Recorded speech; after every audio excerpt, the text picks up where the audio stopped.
कर रहे हैं वो उन्हीं की शक्ति से कर रहे हैं, करवा भी वही रहे हैं और ताकत सामर्थ्य भी वही दे रहे हैं। कभी किसी भी अच्छे विचार या अच्छी क्रिया में अपने को भूल कर भी कर्ता मत मानना, तो बुरी क्रिया कभी होगी ही नहीं। बात पकड़ो। यदि अच्छी क्रियाओं के कर्ता आप बनोगे तो बुरी क्रियाओं से बच नहीं सकते। अगर अच्छी क्रियाओं को देख रहे हो कि प्रभु करा रहे, तो बुरी क्रियाओं का संकल्प ही नहीं उदय होगा। अहम गलित हो गया तो अहम में ही तो सारे विकार रहते हैं। हर समय प्रभु के सामने कृतज्ञ रहो। कितनी कृपा, क्या हमसे लेना है आपको, आप तो पूर्ण काम हो, हमें इतना दुलार कर रहे हो। बलिहारी प्रभु, वो बार बार मन उनके चरणों में लौटता रहता है। प्रभु का विधान सर्वज्ञता से पास हुआ है। वो खूब आगे की, पीछे की, मध्य की सब बात सोच करके उन्होंने आपके लिए विधान किया है। पहले से उन्होंने आपका उस समय मंगल विधान सुनिश्चित कर दिया है। कैसी भी परिस्थिति हो, कभी ऊबना मत, घबराना मत, अधीर मत होना और अपने भगवत विश्वास में कमी मत आने देना। कैसी भी परिस्थिति हो, यह जरूरी है। उबना मत। बहुत हो गया कष्ट सहते सहते, कितना सहूं, नहीं। ये अगर ऐसा आ रहा है तो भी आप भगवद आश्रित नहीं हुए। नहीं, ऐसा आ ही नहीं सकता। बड़ा आनंद आता है कष्ट में, बड़ा आनंद आता है। पूरा का पूरा मन, इंद्रियां केवल प्रभु में होती, क्योंकि कष्ट में कोई विषय की इच्छा तो होती नहीं किसी को भी। भारी पीड़ा है तो सब उसी में होती। जिसने अभ्यास किया है भगवत चिंतन का, आश्रय है प्रभु का, तो कष्ट में भाग के कहां जाएगा, उसी में तो एकदम तन्मय हो जाता है मन, इंद्रिया। आज जो आप भागवती का अभ्यास करते हो तो आपको पूर्वाभ्यास परेशान करता है ना, विषय चिंतन। और जिसने पूर्व में खूब भजन किया है तो आज विषयों के बीच में भी हो तो उसका भजन कैसे रुक जाएगा। सोचो जरा, आज आप खूब भजन की चेष्टा कर रहे हो पर पूर्वाभ्यास आपको विघ्न पहुंचा रहा है ना। ऐसे ही यदि आपने भजन का अभ्यास किया तो वर्तमान में कैसी भी दुखद विषयमयी कैसी भी परिस्थिति हो, वो कैसे रुक जाएगा। जब असद अभ्यास सत अभ्यास के बीच में प्रकट हो रहा है तो सत अभ्यास असत की सत्ता कैसे रहने देगा।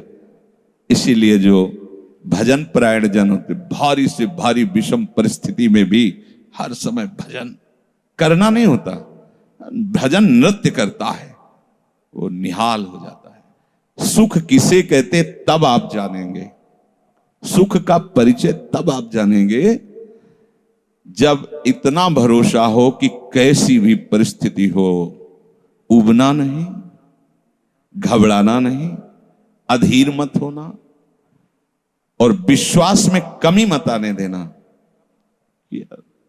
कब तक भोगूं, कब तक। ऐसे लोग हैं उद्दंडता करते हैं, पाप करते हैं, उनको बुखार भी नहीं होता। भजन में लगे लोगों को देखो कितना कष्ट। ये क्या है प्रभु, कम से कम उनका शरीर स्वस्थ रखो तो आपका यश गा रहे भजन। उनका विधान सर्वज्ञता से भरा हुआ है। तुम अल्पज्ञ हो, तुम वर्तमान की बात सोच रहे हो। वो तीनों कालों को देखकर निर्णय करके परिस्थिति दिया, इसलिए मस्त रहो उनके भरोसे पर। कभी कई बार चर्चा की है प्रताप राय जी की, बचपन से भजन परायण थे, ईश्वर संपन्न घर था, भाई बहन सब खूब। कुछ दिनों बाद माता पिता पधार गए, पूरा अधिकार। ऐसे भजन में डूबे रहते कि उनका व्यापार था कि जैसे कोई धन लेने के लिए आया तो उसके लिए कुछ गिरवी रखना होता था, आभूषण आदि, और जितनी आवश्यकता है आप धन ले जाइए, और जब धन मिल जाए तो ब्याज सहित उसमें रख जाना और अपना सामान ले जाना। एक बक्सा रखा रहता था और वो आप माला लिए हर समय भजन करते रहे। बड़े वास्तविक आंतरिक वृत्ति से प्रभु में लगे थे। पर उनकी कुल परंपरा का यह व्यापार था। जैसे सदन जी की कुल परंपरा, तो कुछ गृहस्थ ऐसे महापुरुष जो अपने, भगवान भी कहते पर धर्मो भयावहा सुधर्मो निधनो श्रेया, पर धर्म, वो जो वहां का काजी था उसने देखा कि बिना किसी प्रयत्न के बड़ा आनंद इनके चल रहा है, तो जलन होती, जो भगवत विरोधी जन, विमुख जन होते हैं तो जलन होती है। इसको दूसरे रूप में हम कह सकते हैं कि प्रभु अब उनके भजन का फल देना चाहते थे। दोनों बातें, परिणाम जान गए हैं इसलिए हम कह रहे हैं प्रभु उनके भजन का फल देना चाहते थे, और वो वर्तमान से देखो तो वो द्रोही थे, भगवत द्रोही जन। 3 लोगों ने काजी से मिलकर कहा बड़ा सुख लूट रहा है, हम जाके देखा है, बढ़िया काम बन जाए। वो देखता भी नहीं कि बक्से में क्या रखा गया। ठीक, तो कुछ कंकड़ ऐसे झोली में, पहले थैली टाइप की झोली होती, गए प्रणाम किया और कहा हमें 10,000 रुपए की आवश्यकता है, यहां लिखो दस्तखत, तारीख, दिन, और चेक भी नहीं कर। वो इतने विश्वास परायण भक्त थे, अभी तक ऐसा कुछ हुआ भी नहीं था। 10,000 रुपए दे। थोड़ी देर में दूसरा आ गया, थोड़ी देर में तीसरा आ गया, उनको धन था, दे दिया। 2-3 दिन बाद एक आया और 10,000 का ब्याज, 10,000 रुपए उनका, आपने जहां रखा हो निकाल लीजिए। थैली निकाली और 2500 लोगों को पहले से काजी ने वहां भेज रखा था, सबके सामने डाला। देखो कितना पाखंडी है, हमारी सोने की सब जो आभूषण थे सब हटा के देखो इसमें पत्थर रख दिया। और हो तलक दूसरा आ गया, प्रताप राय जी आपसे ये 10,000 रुपए, ये आपका ब्याज का पैसा। उसे अरे हाँ मेरे भी स्वर्ण, तीसरा है। फिर अब तो जितने गांव वाले थे जो श्रद्धा करते थे कि भक्त है, बड़ा उनका सम्मान था, सब उनके मुंह पे निंदा करने लगे। तिलक लगाए बैठे हो, कंठी बांधे हो, नाम जप करते, तुम्हें शर्म नहीं आती? तभी हम लोग सोचते थे कि कुछ करते हो, नहीं इतना माला माल हो रहे हो, ऐसी बेईमानी तुम करते हो। काजी आ गया, उसने कहा तुम रिपोर्ट लिखाओ। रिपोर्ट लिखाई गई, बादशाह के पास रिपोर्ट पहुंचाया गई। उन्होंने कहा ऐसे पाखंडी को बंदी बना लिया जाए, सारी संपत्ति जब्त कर ली जाए। प्रताप राय जी ने जब सुन, अवाक, मतलब पत्नी से कहा कि ठाकुर जी की सेवा में बाधा ना पहुंचे, तुम ठाकुर जी को लो, पीछे के मार्ग से निकल जाओ, कुछ भोग सामग्री, आभूषण और ठाकुर जी को लेके चले जाओ। पत्नी ने ऐसा किया, साफ एक बर्तन भी नहीं रहने दिया और उनको हथकड़ी डाल करके जेल में पहुंचा दिया, सब लूट लिया, सब नष्ट भ्रष्ट कर दिया। अब आप देखते जाओ। जब वहां पहुंचे तो जो विरोधी जन थे तो उन्होंने कहा कि ठाकुर के बहुत से आभूषण, बड़ी महंगी मूर्ति इनकी ठाकुर की, इनकी पत्नी, उसको तो आपने बंदी नहीं बनाया। सरकारी सैनिकों ने खोज की तो अपने मायके चली गई थी, वहां से उनको बंदी बनाया। ठाकुर जी को ला करके जहां धन का स्टॉक था वहां रख दिया, आभूषण सब उनके, दोनों को एक जगह हथकड़ी बेड़ी डाल के वो ठाकुर जी से एकांत में जेल में कहने लगे कि ये सब लीला तो हमें बर्दाश्त है, लेकिन आप जो हमारे प्राणनाथ हैं, आपको बंद कर दिया गया, भोग नहीं लगेगा, आरती नहीं होगी, आपको शयन नहीं करे, ये हमसे बर्दाश्त नहीं होता। प्राण हमारे ले लो, हम आपकी सेवा के बिना नहीं रह सकते।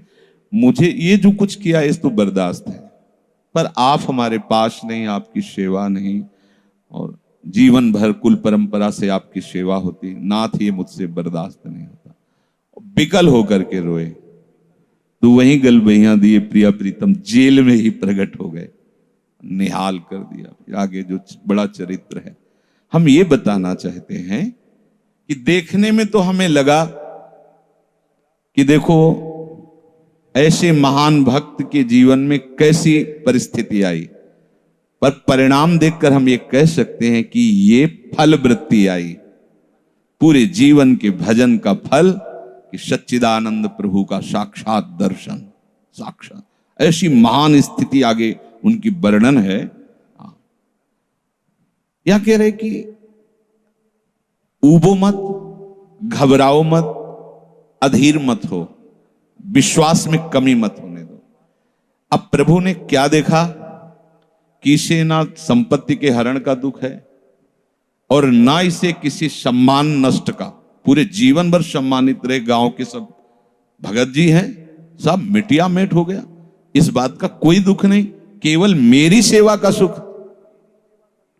आगे चरित्र में आता है फिर उन्होंने जो लीला की कि बादशाह चरणों में झुका, पूरी समाज के सामने उन तीनों ने स्वीकार किया मैंने कपट किया, फिर जय जयकार। ये तो उनके एक मिनट का काम होता है, ये उनका तिनके को ब्रह्मा बना देना, ब्रह्मा को तिनका बना देना, ये उनका तो खिलवाड़ होता है। इसलिए कभी विश्वास कम मत करना, क्योंकि ऐसी परिस्थिति आ सकती है कि आपको लगेगा कि अगर भगवान होता, मान लो वहीं थोड़ा सा नकारात्मक सोच कर ली जाए कि ऐसा क्या, जीवन भर आपसे प्यार करके भजन, इतनी भारी बेइज्जती, ऐसा ऐसा। भक्त अगर ऐसा चिंतन करता है तो शरणागति नहीं, क्योंकि शरणागति में विपरीत चिंतन की जगह नहीं होती, शरणागति में संशय नहीं होता। उसकी कृपा के असंख्य रूप हैं, वो आवश्यकता अनुसार जब जहां जैसे चाहेगी वैसा रूप रख लेगी। और आप शरणागत हैं तो आपके लिए अब कृपा के सिवा कोई दूसरा होगा नहीं। बैठा लिए हृदय में, आप प्रभु के शरणागत हैं, अब आप पर कृपा ही कृपा होगी। पर लिखा हुआ कि कृपा असंख्य रूप धारण कर सकती है, कोई भी रूप उसका हो सकता है। अब आदर करना, अब आपके जीवन में केवल कृपा होगी, शरणागत है पर उसका आदर करना। प्रभु के कृपा में, विधान में जो संदेह कर बैठता है, विरुद्ध चिंतन कर लेता है, तो उसको कृपा छोड़ती नहीं है, उसके लिए कृपा भयानक रूप धारण करती है और घेर करके उसको कृपा सिंधु से मिला देती है। और जो हृदय की निर्मलता से, विश्वास से, प्रेम पूर्वक सराहता रहता है, वाह अपना मानकर दंड दिया, बहुत अच्छा किया आपने, जो जो किया ना बहुत अच्छा किया प्रभु। अब लगता है कि आपने मुझे स्वीकार कर लिया, क्योंकि आप कुछ भी करने में अब हिचकते नहीं है, हमसे पूछने की जरूरत नहीं है, आप जो जो कर रहे बहुत। उसके लिए कृपा बहुत मृदु और शांत होकर प्रकाश रूप से उदित होती है और प्रभु के पास पहुंचा देती है। कृपा बख्शेगी नहीं। आप शरणागत हो, अगर ज्यादा चतुराई करोगे तो भयानक रूप धारण कर लेगी। अब तुम्हें जाना ही है प्रभु के पास, अगर सुलझोगे तो शांत सौम्य होते हुए आपको पहुंचा देगी। तुम विश्वास करो, इसी विश्वास से तुम्हें भगवत दृष्टि प्राप्त होने वाली है। कल हम कुछ उपासकों से बात कर रहे थे कि भैया ऐसा मत समझो कि अमुक समय तक साधना करने पर सिद्धार्थ अवस्था आती है, नहीं, अभी समझ ठीक कर लो, अभी सिद्ध हो जाओगे। अभी ये साधना से नहीं होता, ये समझ से होता है। आपकी समझ ठीक हो गई, अभी वही आचरण आने लगेंगे जो सिद्धों में आचरण। हम लोगों के दिमाग में बैठा हुआ 12 वर्ष 18 वर्ष ऐसा वैसा, 12 जन्म में भी बात नहीं बनने वाली, और 12 मिनट भी बहुत होते हैं। समझ जाओ, जैसे कोई कहे ऐसे ही बोल रहे हो। आपके पास कोई उदाहरण है? भागवत में 11 स्कंद में तितिक्षु ब्राह्मण का चरित्र पढ़ लो, और ये भगवान श्री कृष्णचंद्र जो उद्धव को उसका चरित्र सुना रहे, मतलब उसका यश गान कर रहे हैं, और वो खुद कह रहा है कि मैंने जीवन में कभी कोई साधन भजन की बात जाने तो धर्म नहीं किया। हुआ क्या? कृपा उदित हुई, सर्वनाश का खेल हुआ और उसकी एकदम समझ ठीक हो गई। समझ पढ़ लेना उसकी। जिनके लिए मैंने पूरा जीवन, वो मुझे त्याग रहे। जिस धन को ना मैंने प्रयोग किया ना किसी को करने दिया, उसका अपहरण हो गया। जिस शरीर को मैं माना वो बुढ़ापे में जा रहा है। ये हो क्या रहा है? समझ ठीक हुई, उसी समय वो ऐसी स्थिति का महापुरुष हो गया कि भगवान उसका यशगार। बोलो क्या साधना? समझ। रत्नावती जी ने क्या साधना की? दासी ने जब बताया तो हिमालय में जाके उन्होंने पद्मासन लगा के कोई साधना की क्या? दासी ने बताया कि सबका प्रीतम परम सुंदर करुणामय बिहारी जो है, बस समझ पकड़ लिया बिहारी। और महान सिद्ध। अपने लोग ऐसी धारणा बनाए हुए कि धीरे धीरे विषय छूटेगा, कामनाएं छूटेंगी, इतने वर्ष कम से कम, ऐसा वैसा। कुछ नहीं, अभी एकदम स्वीकार करो, आनंद पूर्वक चल दो। स्वीकृति का सारा चमत्कार है, अंदर से स्वीकार कर लो। अब तुम्हें ध्यान दीजिए, वही पदार्थ, वही परिस्थिति, वही कार्य प्राप्त होगा जिससे तुम्हारा मंगल होगा। काहे को खोपड़ी लड़ाते हो? कितना आनंद है। वही पदार्थ, जय राधा वल्लभ। जो गीता जी में वर्णन कर रहे थे कि यदि विषय का राग पूर्वक चिंतन किया जाए तो चिंतन मात्र से सर्वनाश हो जाता है। उसी के आगे श्लोक का वर्णन किया कि यदि राग द्वेष रहित होकर विषय का सेवन किया जाए तो हृदय की स्वच्छता, हृदय का प्रसाद, और प्रसादे सर्व दुखा नाम हानिरस्य उपजाति। बात पकड़ो। अब तुम्हें वही पदार्थ, वही क्रिया, वही सानिध्य मिलेगा जिससे तुम्हें मंगल में भगवान के दर्शन की योग्यता प्राप्त होगी। अच्छा बताओ, छोटा सा बच्चा जिसके पंख नहीं निकले वो क्या करेगा? शुद्ध शरणागति का स्वरूप अजात पक्षा यु मातरम खगा। तो आप शुद्ध शरणागति तो बनना चाहते हैं ना? उस बच्चे की योग्यता कितनी है? चे चे करके केवल मां की तरफ देखना, तो राधा राधा बोल के केवल लाडली जी की तरफ देखना। हमारी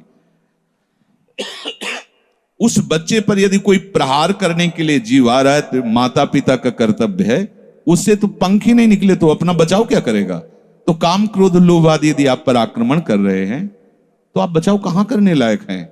तो आप इधर चे चे करके देखिए, राधा राधा राधा राधा राधा। और सही पूछो, जब ऐसी शरणागति आएगी तो आएंगे ही नहीं। वो भी भगवत प्रेरित आते हैं, भगवत प्रेरित। नहीं, देवर्षि नारद जी के हृदय में कहां काम था? पूरी लीला करके काम हार गया, और जब अहंकार आ गया तो छूट दे दी, तो देख लो क्या हो गया। समझना बस, सारी ये जो परमार्थ का खेल है ये सब समझ का है। आश्रय से जो भगवान कहते हैं कि बुद्धि योगम ददामिते, बस ये बुद्धि योग हो गया कि मस्त हो जाओगे। तेषाम सतति युक्तानाम भजताम प्रीति पूर्वकम ददामि बुद्धि योगम तम।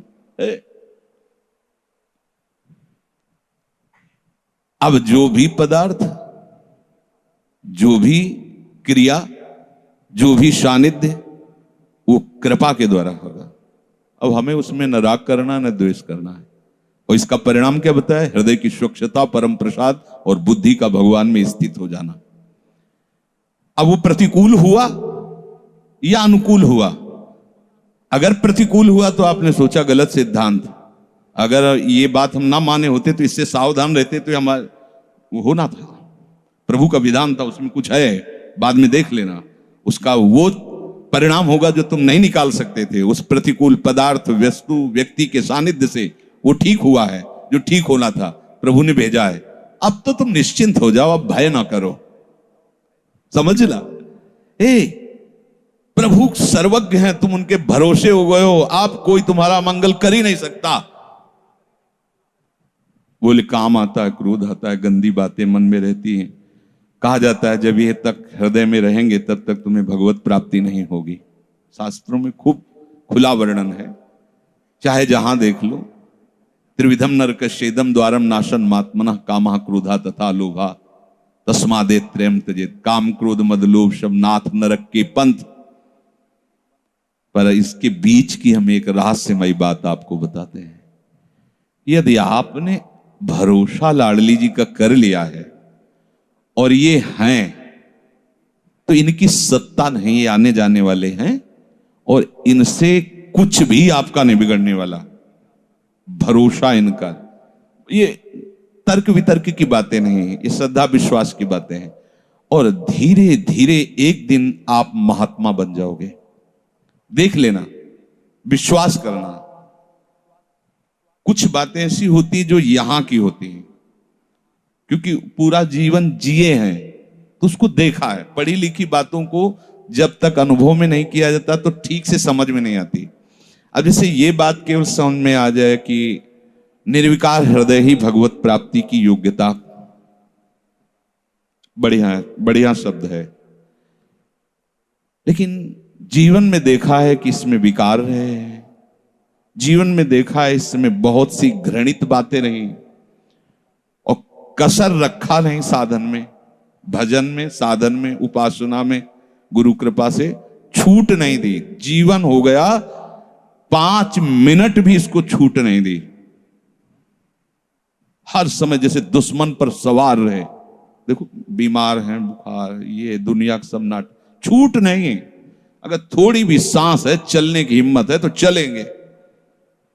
ऐसा नहीं कि बीमार हूं पड़ा, नहीं, हिम्मत है तो बैठेंगे, चिंतन सब। पर विकार देखा है, काम भी देखा है, क्रोध भी देखा है, 20 वर्ष बाद भी ममता को भी देखा है। अब हम क्या करें? निराश होकर बैठ जाएं क्या? नहीं। तो भगवत प्राप्ति तो होगी नहीं। 20 वर्ष से चलते रहे, ममता भी देखा पीछे, काम भी देखा, क्रोध। अब क्या करें? बिल्कुल निराश मत होना। ये वो विधान चल रहा है जो आपको सच्ची शरणागति में पहुंचाएगा। पक्का, बिल्कुल, ये अनुभव की बात कह रहा हूं, इसमें कोई क्यों में करने की जरूरत नहीं। आपको निश्चित भगवत प्राप्ति होगी। काम क्रोध ये स्फुरित होते रहें तो भी आपको निश्चित भगवत प्राप्ति होगी, क्योंकि आपने आश्रय लिया है लाडली लाल का। इस पर किसी का तर्क नहीं चलेगा। जैसे कोई कहे तुम्हारे कहने से होता है, पता नहीं तुम्हारी छाती का अनुभव गलत हो तो, ठीक वैसे ही विषयों का सेवन करने वाला सुग्रीव, ठीक वैसे ही मदांध बाली, वो नहीं जानता भगवान को। भगवान सुग्रीव नहीं जानता। हनुमान जी कहते हैं कि महापराक्रमी चक्रवर्ती सम्राट महाराज दशरथ जी के पुत्र भगवान श्री राम हैं। इनसे मित्रता कर लो तो तुम बाली के भय से क्या, कोई भी तुम्हें भयभीत नहीं, काल भी भयभीत नहीं कर सकता। हनुमान जी पर विशेष श्रद्धा और विश्वास सुग्रीव का था, बहुत प्रीत है। एक तरह से उनके मंत्री हित, जैसा वो आदेश करते थे वैसा। एक भक्त पर विशेष श्रद्धा ने प्रभु से मित्रता करवाई, सामने अग्नि को साक्षी करके। ये इसके सुग्रीव के लिए नहीं, अग्नि को साक्षी करवाया भगवान के लिए कि आप निर्वाह करना। हनुमान जी बहुत भक्त चतुर होता है। फिर भी वो कह रहा कि ये मार देंगे बाली को। हनुमान जी कैसी बात करते हो, इन पर संशय करते हो? बोले नहीं, अगर ये हमारा संशय मिटा दे तो मैं भय रहित हो जाऊं। क्या? ये ताड़ के वृक्ष हैं, एक बाण में ही एक दुंदुभी राक्षस जो क्या था, उसकी अस्थियां और ताड़ को बेच दें तो मैं मान लूंगा कि बाली को मार सकते हैं। भगवान का अमोघ बाण, हा मेरे प्रीतम हो, ये भक्ति है। एक महान भागवत शरणागत करवा रहा है, एक महान भागवत, लेकिन वो अपनी हर बात में प्रभु को जब खरा देख लेता है, वो अपना कहीं खरा नहीं है। आप देखते जाओ, भगवान ने बाली का उद्धार किया। जब प्रभु का तीर उसके हृदय में धसा हुआ है, प्रभु को देखा तो हृदय प्रीति, मुख वचन कठोरा। भगवान की तरफ देखकर हृदय में तो अपार प्रीति का, हो भाग्य, हो भाग्य। क्योंकि चलते समय उसकी पत्नी ने बता दिया था होश में, जो भगवान है वही है, दूसरा नहीं। तो उनका भगवान समदर्शी मेरे से बैर क्यों करेंगे? कोई सुग्रीव इतना बड़ा भगत तो है नहीं, बचपन से जाने, दोनों भाई हैं, दोनों एक जैसे हैं, तो मैं बैरी हूं और वो प्यारा हो, ऐसा क्यों हो सकता है? वो तो समदर्शी है। जब भगवान ने बाण मारा तो यही प्रश्न किया, बोला चितई राम की ओरा, हृदय प्रीति मुख बचन कठोरा, बोला चितई मैं बैरी सुग्रीव प्यारा, कारण कवन, शब्द देखो, नाथ मैं मारा, मैं भी तो आपका हूं, नाथ शब्द दासत्व से, मैं भी तो आपका हूं, प्रभु मुझे मारा और इसको आपने प्यार किया, क्या खास बात थी? तो भगवान ने यही बताया कि तुमने सुन रखा था कि मेरी शरण में आ गया है, बस। अब आप देखो क्या नहीं है सुग्रीव के पास। और आगे उसी चरित्र के सर्वज्ञ लेखक गोस्वामी श्री तुलसीदास जी लिखते हैं कि जेहि अग बधेउ व्याध जिमि बाली, सोई सुकंठ पुण्य कीन कुचाली, कुचाली शब्द वही कुचाल की। इसकी व्याख्या नहीं करनी है, केवल समझना है। महाभागवत परम वंदनीय विभीषण जी, सोई करतूती विभीषण केरी, सपन हो राम तिंत जन अवगुण प्रभु मान न काऊ, दीन बंधु अति मृदुल स्वभाव, रहत न प्रभु चित चूक किए की, करत सुरत सहबार ये की। इसने मुझे अपना माना बस। और ये तो हरि का स्वभाव वर्णन किया। और लाडली जो हरि के वात्सल्य समुद्र की सार, वात्सल्य समुद्र सार, यहां तो नेक हो न रिसको भूल हो न हो सके। ये कभी हृदय में सोचना कि मेरा हृदय विकारी है, तो पहली गलती तो आपने हृदयेश्वर के नाम ही हृदय नहीं किया। और दूसरी बात, अब मुझे परवाह क्या है? जब उन्होंने कहा मैं तुम्हें पास कर दूंगा तो मुझे परेशानी क्या है? ककारा भी लिखना नहीं आता, उन्होंने अच्छे से नंबर ऊपर रख दिए तो हमारा काम बन गया। तो हमें अपनी शरणागति पर कभी अविश्वास नहीं करना, हमें अपनी स्थिति को देखकर कभी अपने प्रभु पर प्रश्नवाचक चिन्ह नहीं लगाना, तो इसका परिणाम होगा भगवत प्राप्ति। बिल्कुल आप अच्छे से समझ लो, हमारी आपकी बुद्धि एक भुनगे की तरह है और यात्रा ऐसी कि गरुड़ भी नहीं पार कर सकते। जाना वहां है जहां गरुड़ भी नहीं पार कर सकते, चाहे जितना उड़ान उड़े, आकाश का ओर छोर नहीं, जहां भी जाएंगे आकाश मिलेगा। भुनगा कितना उड़ेगा? अब क्या करें? वो वहीं से पुकारे, वो उनको आने में देर नहीं है, उनको आने में बस। शांत हो जाओ, आश्रित हो जाओ, किसी अन्य का भरोसा नहीं।